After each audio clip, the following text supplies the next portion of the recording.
मेरा सादर प्रणाम। मैं छात्राध्यापिका भूमि डीएलएड फाइनल ईयर की छात्राध्यापिका हूँ। आप सभी के समक्ष वाद विवाद की इस प्रतियोगिता में निजीकरण के विपक्ष में बोलना चाहूँगी। निजीकरण के विपक्ष में मैं बोलना चाहूँगी। तो निजीकरण में मैं सबसे पहले बोलना चाहूँगी एजुकेशन सिस्टम के लिए। निजीकरण में यहाँ पे बोला जा रहा है कि प्राइवेट स्कूलों, प्राइवेट कॉलेज, हर प्राइवेट संस्थान में बहुत ही अच्छा कार्य होता है, बहुत ही अच्छी गुणवत्ता की पढ़ाई होती है, बहुत ही अच्छा एजुकेशन दिया जाता है। तो मैं एक सवाल उठाना चाहूँगी कि हमारे भारत देश के युवा क्यों गवर्नमेंट कॉलेज क्यों चूज कर रहे हैं, क्यों आईआईटी जेईई की प्रिपरेशन कर रहे हैं? अगर प्राइवेट कॉलेज भी अच्छा है तो क्यों हमारे जो युवाएं हैं वो गवर्नमेंट कॉलेज की ओर क्यों अग्रसर हो रही है? स्कूल के बारे में अगर बात किया जाए तो गवर्नमेंट स्कूल जो है उसकी गुणवत्ता बहुत ही निम्न स्तर की है।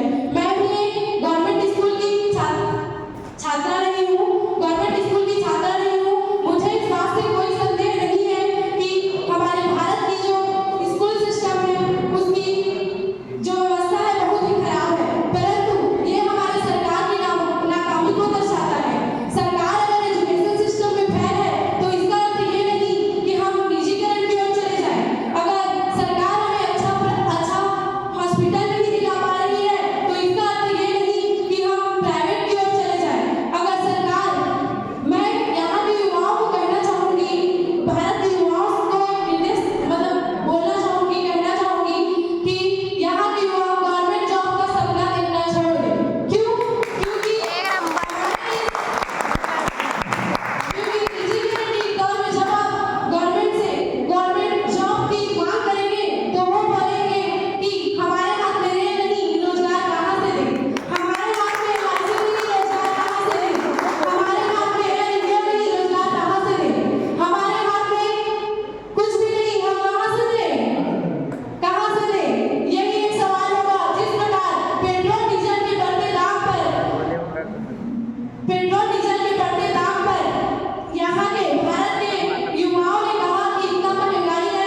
विकसित